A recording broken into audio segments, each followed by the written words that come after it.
Welcome back to my desk.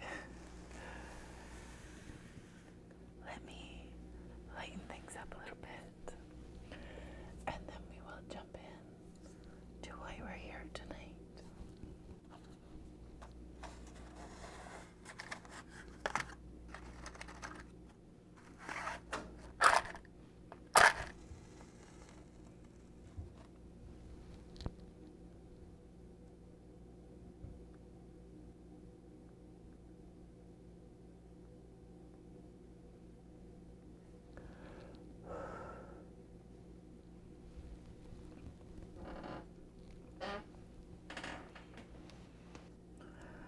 Tonight, we are going to be covering 3 books in the 100 book series.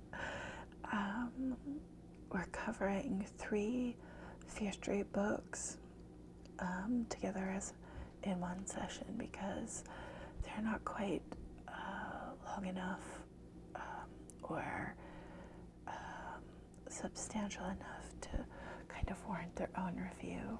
So I'm lumping them all together into one. So book 35 was The Wrong Girl. This is in the Return to Fear Street series. Then we had one from the original Fear Street series, which is book 36, and that is Night Games. And then we have book 37, which is again in the Return to Fear Street series, Drop Dead Gorgeous. Okay, I'm just gonna throw on a secondary light here to kind of brighten things up, and then we'll jump in.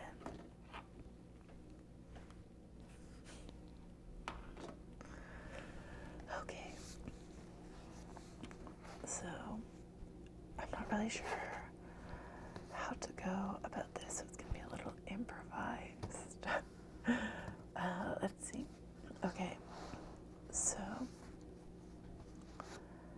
we'll start with the first one, The Wrong Girl. Actually, before I do that, I'm just going to talk about the cover art. So, groups, the cover art, and I'm gonna kind of differentiate the books for you. So these 2 are the 2 in the Return to Fear Street series, and they're published by Harpertine. And I just love the cover art. It's kind of vintage inspired, and it's got like a pre-worn effect on it. Even though the books are brand new, they look aged. And I just find the choices for the cover art really striking and engaging. And I think especially towards the target audience, they would be a real draw. So this one is from the original Fear Street run, and the cover art, though, is not the original cover art. This is a reprint, and they kind of rebranded them, but I think it's still really, really attention-grabbing choice. So let me know what you think. If you were a reader of the Fear Street books way back in the day, and you're familiar with the original covers, what do you think of the new ones? This is one. There's some others on the back. Oh.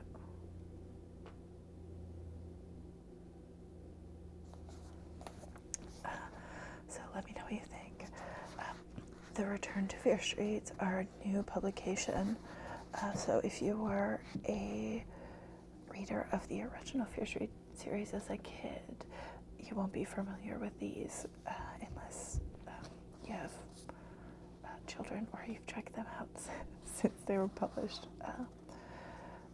But you can see just size-wise This is the original Fear Street, and these are the two Return to Fear Street books. So significant difference size-wise, and I would say content-wise, they're more complex, more substantial reads, definitely for an older teen.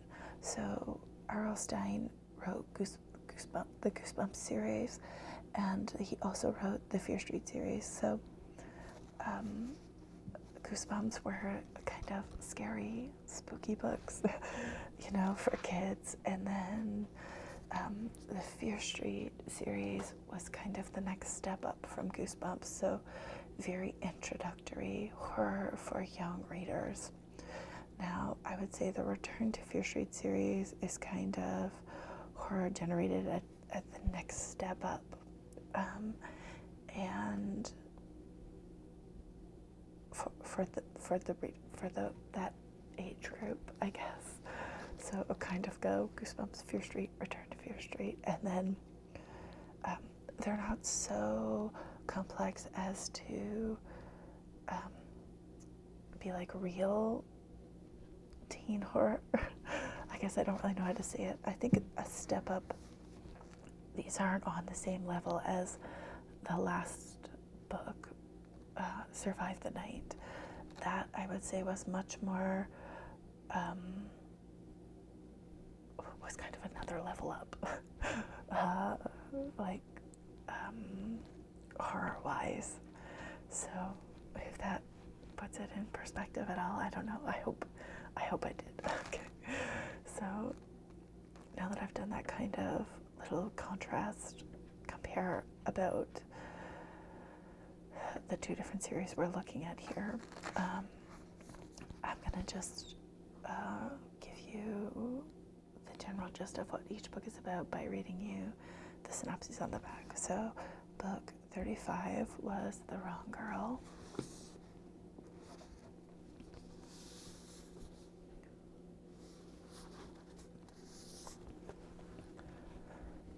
Poppy Miller swears she will get payback for Jack Saber's cruel prank that humiliated her in front of all her friends.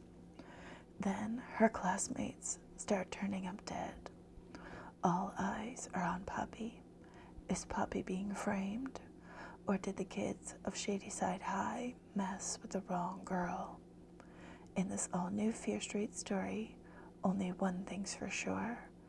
Someone is out for deadly revenge.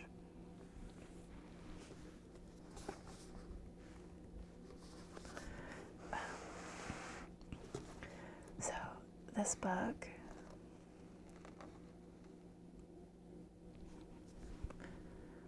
was pretty good. Oh, I think I need to adjust my camera angle.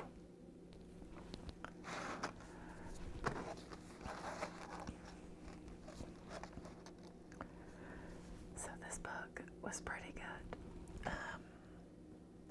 I would put it at number 2 of these 3 overall. It hits a lot of different subjects. So here's just some words that I wrote down. Vanity, selfishness, pride, cruelty, jealousy, rivalry, and revenge. So those are all words I would say capture the story of this book. It's pure, believable stupidity of teenagers. Just the way that they behave, people can be so tense and just oblivious and self-absorbed, and like they're the center of the world, kind of all these cliches we say about teenagers are all in this book. They make the story fun and interesting. It's told from competing points of view. So first person, but different first persons. So you'll get several chapters from one person's perspective, and then it switches to another person's perspective, and it lets you kind of get inside the head of each person, how they're feeling, how they view the situation, what's going on. And so that's kind of a theme in the books, at least in these three, of this style of writing in the Fear Street realm is individual narratives woven together. So if you like that style of writing, this would be good. This would fit for you, I guess. So some other things that I wrote down was a self-harm warning, I guess, for this book is something that should be mentioned because that is part of the content in this book. Stalking, bullying, sibling rivalry, crumbling under pressure, the want and need to fit in, and the fear of judgment from your peers. So those are all really common themes that I think the teens find relatable. And so I think this is really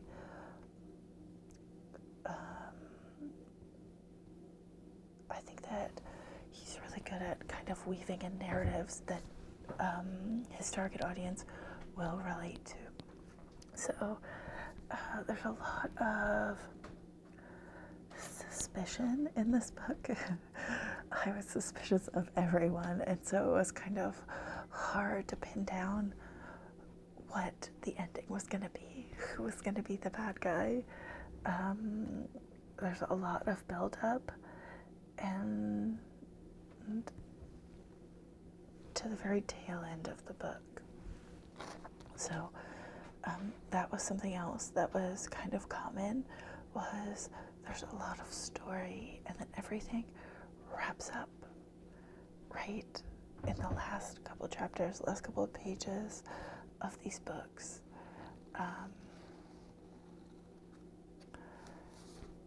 That seems to be his style, at least for this series, the Fear Street universe by R.L. Stine. So that's kind of a gist on The Wrong Girl. So let me switch over to Night Games. So comparatively, this plot and story is a lot simpler than the previous book.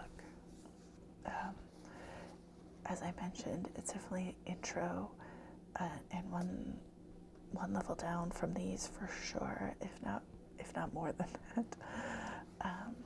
Let me tell you what it was about first.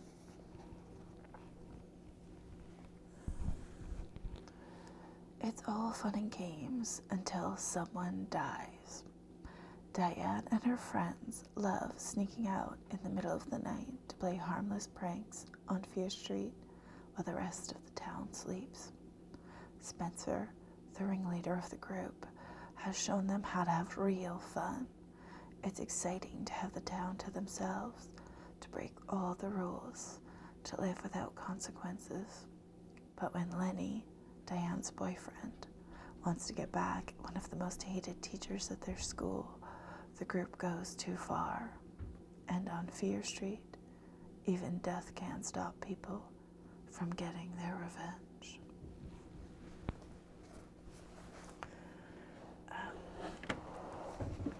So that's this one. And I have to say, if I was reading the back of this one versus the back of this one, I think this one kind of has more of a pull, more of a let me see what's going on here. If you if you know what I mean. All right, so I don't know if I can get this one to stand up or not. It might fall over. Let's hope it doesn't. So for this one, I had noted that it was kind of a shallower story, simpler, less character development, less complex, and definitely suited for a younger audience. Still, strong themes of kind of rebellion and bullying, but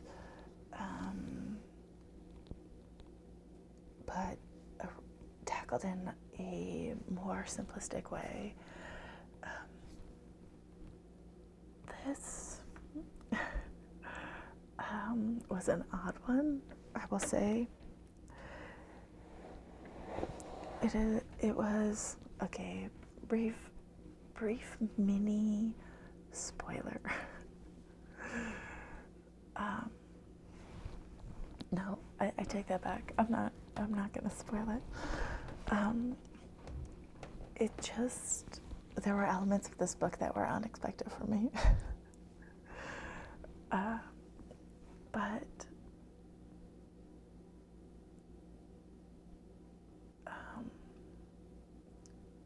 yeah, okay.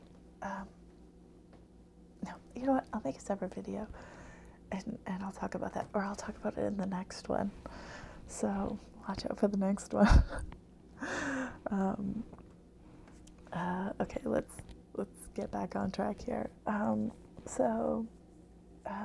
Kind of immaturity of kids and irrational behavior, and kids just behaving out of character for themselves. A lot of why is this main character doing this when she feels so strongly that it's wrong, and kind of how we as kids can just kind of go along with the tide of our friends. Sometimes you just want to be, you don't want to be different. You don't want to be the one that says no, or make things uncomfortable, you know. If that's your personality, you might relate to that. Struggling to be confrontational with your friends. Again, really relatable subjects for the age group that these books are written for. Oh yeah, so this one. This, as I mentioned in the beginning when I was talking about the cover art, is a reprint of this book. And so something I noticed was out of character was the cultural references. So this book, I'm just reviewing my notes here to get the dates right, was originally published in 1996. Now, the cultural references in this book are modern. They are mid to late 20-teens for like movies and stuff, and I was like, that doesn't seem right. So I did a little research, and I found out that when they reprinted these, they updated the cultural references. So they didn't just update the cover art, they also updated the cultural references to make them more relevant to audiences today, which in the one hand I can kind of understand, but in the second hand I think it takes away from the original content of the book, not to deter or to detour too far away from the fact that this is a book review and get up on my soapbox here, but I'm not about revisionist writing. I don't believe in censoring books for modern audiences. I think that books are written in times when certain things are acceptable and they reflect those times, and I think it's very important that we not lose that record, because if you erase it, then it becomes like it didn't exist, and then you can pretend that it didn't exist, and that's never a good thing. I think books are a great witness to history, and it's important that we don't lose that.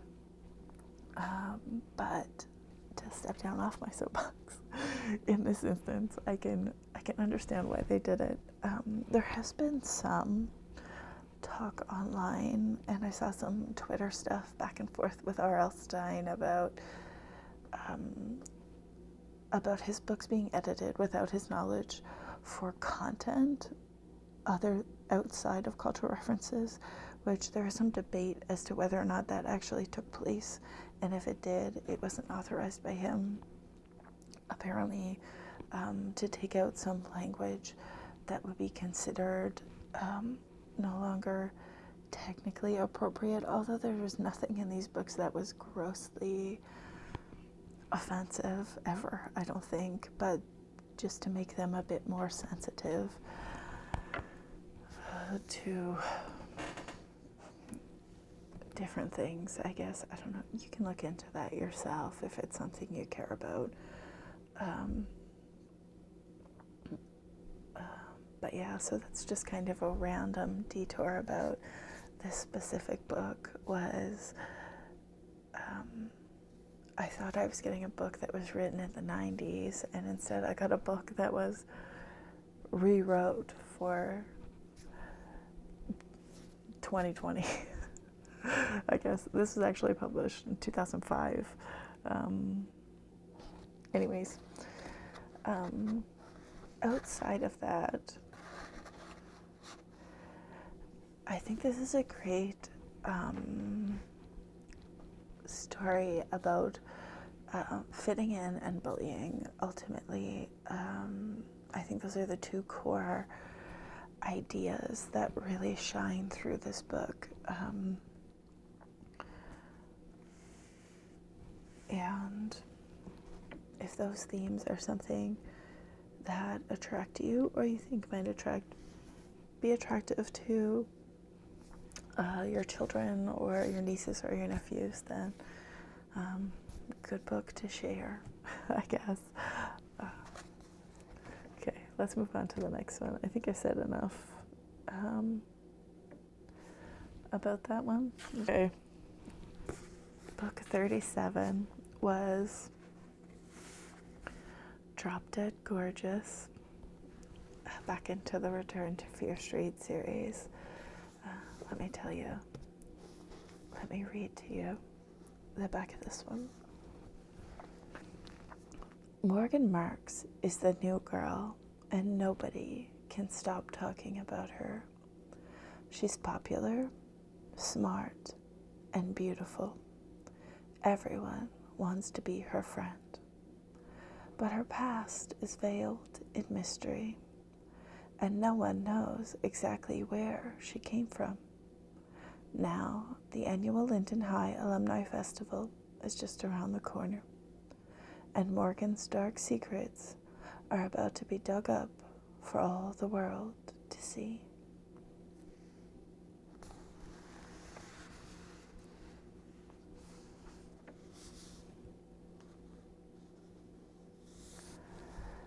So again, I really love the art choices in this book.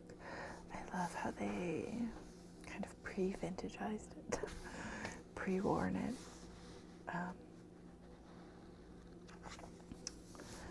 This book was my favorite of the three, I would say.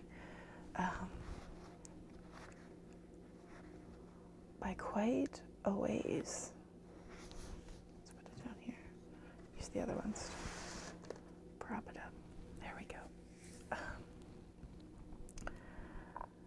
So again, we had themes of immaturity, insecurity, self-esteem, but also the aspect of kind of budding teen romance is really heavily embroiled in this book. It's a more complex storyline, kind of interweaves, or I think there's a lot more changing and play between the different characters interacting with one another than in either of the other books. There's this supernatural element that hangs over the whole story that you don't know if it's real or if it's imagined or what. And again, there's a lot of build-up in this book to then be resolved in a very short amount of time, which he does do that successfully. It is a bit quick, I think, maybe a bit too quick. I wish he took a little bit more time to unravel the story he spent so much time building, but I still think really good book for the audience that it's written for. There's kind of a lot of unintentional lessons about teen relationships in this book, kind of toxicity and things you shouldn't put up with, and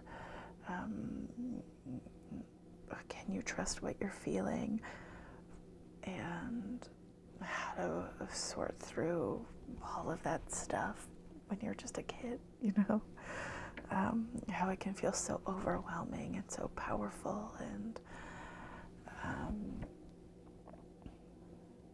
all of that jazz, you know. Yeah, so something that I wanted to note was I didn't really read these as a kid, and so I just kind of expected, based on the 4 that I had read earlier last year in the compilation book that had the first 4 Fear Street books in it, that they would all tie into Fear Street somehow, and this one does, and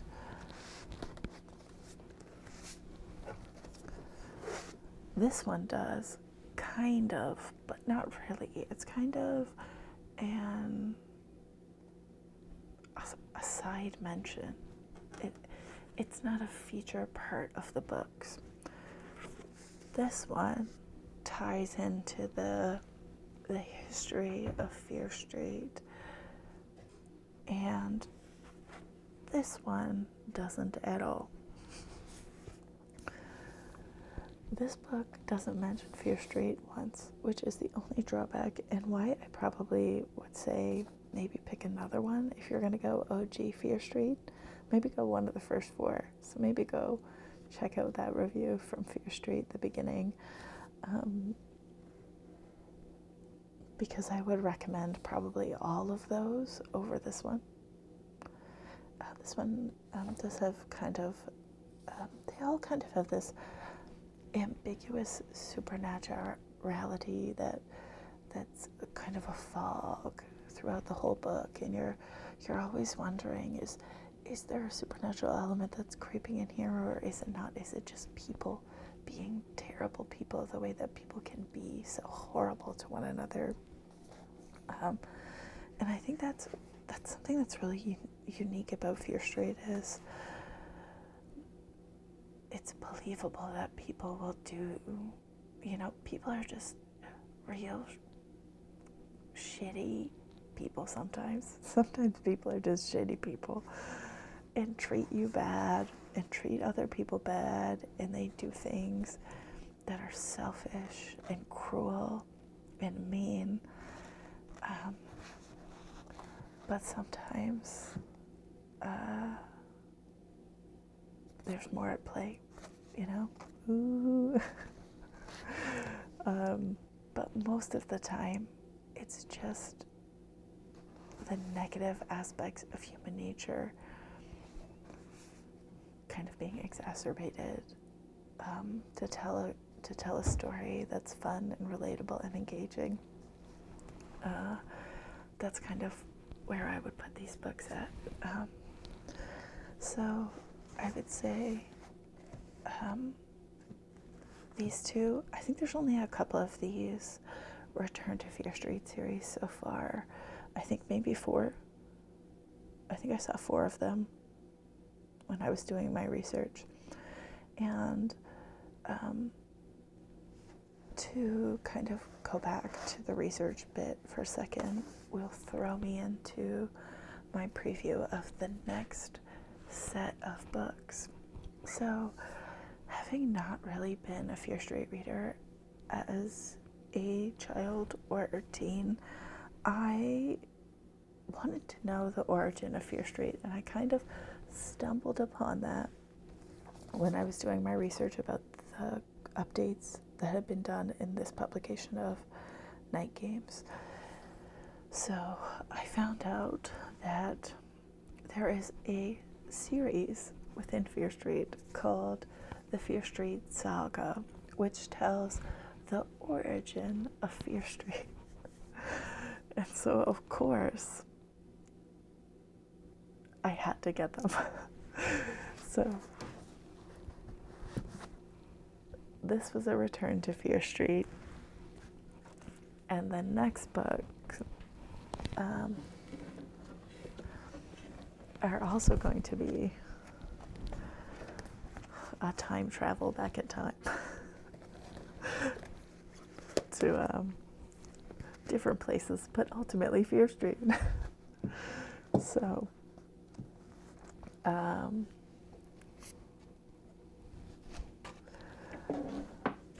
the next set of books, which will be books 38, 39, and 40, are going to be the first 3, which were the original 3. There were then published a few more, but these are the original 3 from the Fear Street Saga, the trilogy, and they tell you the origin story of Fear Street. And I think, well, you're just going to have to watch the review for what I think about them, I guess. But that's what's coming up. The Betrayal, The Secret, and The Burning. That's going to be the next review. And probably, hopefully I can be more succinct than I was in this one. This one was kind of hard, guys, because the stories are very different, but on their own, I don't think they were substantial enough to have their own review. So instead of having 3 tiny reviews, I ended up having 1 really long one. And if this is terrible and no one watches it, I guess that's a lesson learned. But we'll see. I don't know how well I did telling you enough that you can determine whether or not these are something you would want to read. I hope that I did, or help introduce you to something maybe you can introduce your younger family readers to if they're interested in kind of horror, thriller, supernatural intro books. This is a great way to bring people into that realm of reading if it's not something that they had previously delved into. So that was this one, guys, and I'll see you in the next one, I guess.